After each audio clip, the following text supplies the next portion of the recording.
Welcome to Techturks. Today I have Tola of Spleet, and Spleet is an online marketplace that connects landlords to people who are looking for places to stay. They offer flexible payment options. So, Tola, welcome to Techturks. Thank you. And to Spleet, what were you doing before you started Spleet? Why did you start Spleet, and why Spleet?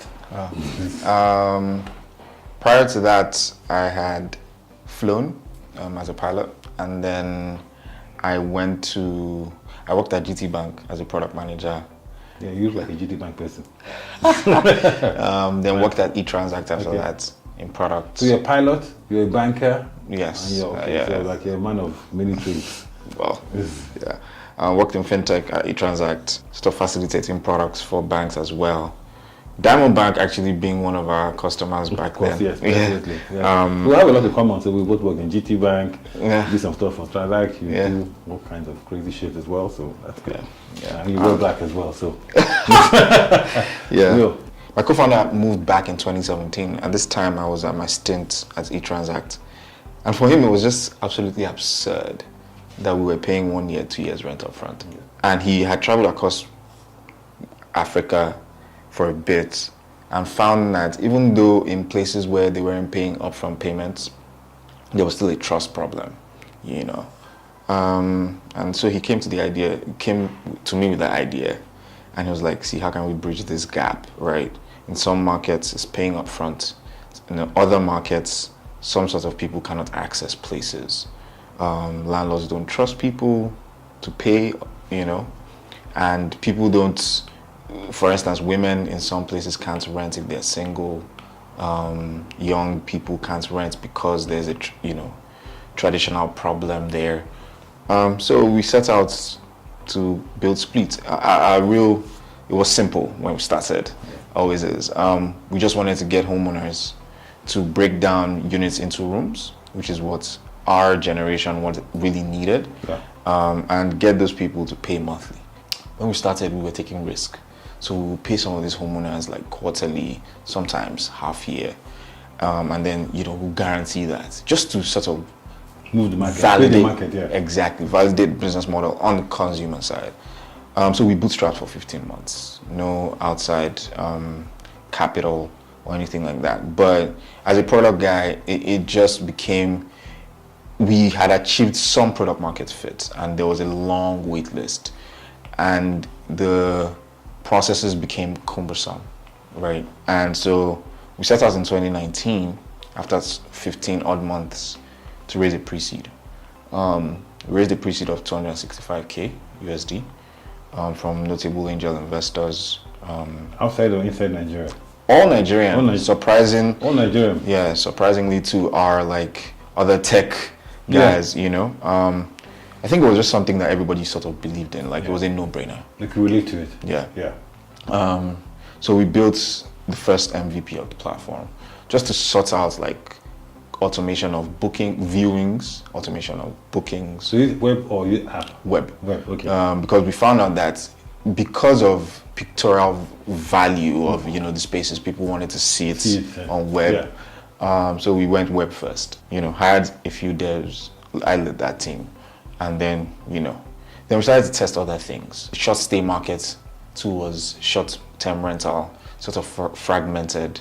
Hosts weren't really trusting the bigger players because of, getting their monies out of those systems. For instance, Airbnb doesn't have a settlement play out here. Yeah. And because we were leveraging Paystack and Flutterwave, we decided to venture into the short stay.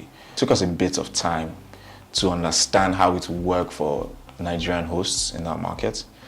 And then in 2020, we launched our full platform. So right in the heat of COVID.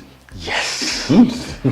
Tough. Yeah. And so now hosts can onboard their spaces, short stay or long stay hosts. Our tenants can book spaces for their needs. So if you're a tourist, you can get a short stay space and pay daily bookings like you would do on Airbnb or Booking.com. Yeah. And if you're a long stay dweller, you can get somewhere that you can pay monthly or quarterly. We also aggregated other things like maintenance. So hosts or landlords can also get partner with some of the maintenance companies on the platform and say, okay, I would also offer like maintenance of my unit. How are you creating more awareness? So how you funding that marketing and awareness creating?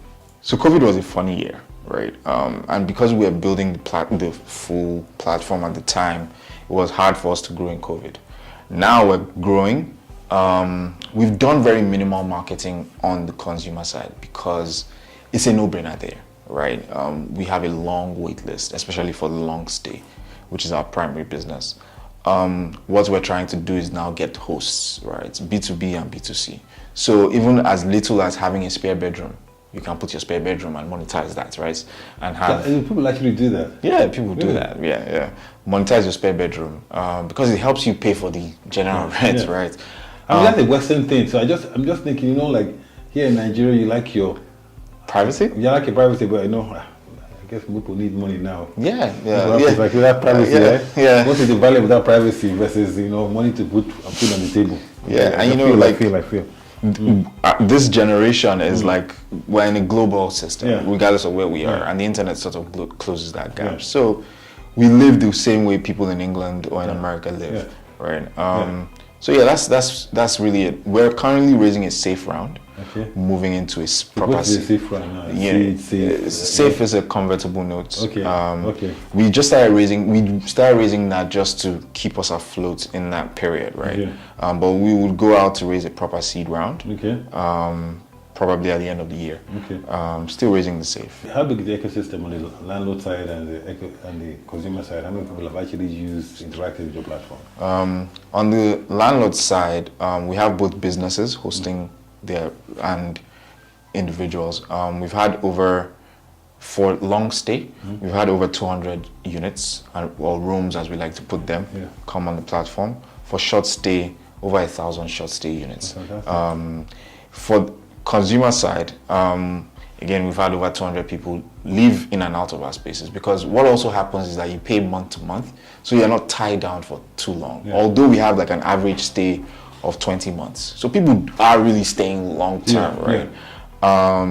And then because we launched short stay January, we've had over 62 nights bookings, right? So there are lots of, there are lots of, I know, empty, vacant spaces, especially in Ikoyi, in some Lekki as well, because COVID did impact people's economic expectations of real estate. Have you seen a few of those assets come into your platform? Yes. So what we decided to do was also allow unfurnished. We didn't used to do unfurnished, and so January this year we started doing unfurnished, right? And so we're seeing like a good number of those come on the platform because, as you said, COVID impacted people's economical. So the landlords were not willing to furnish anything. Just take these units as they are, and some of these tenants have been, because we've been gathering this data, some of them say, hey, I just want your platform is useful for me because I want to pay monthly, but I have my furniture. Right. What we also want to try to get into now is financing, right?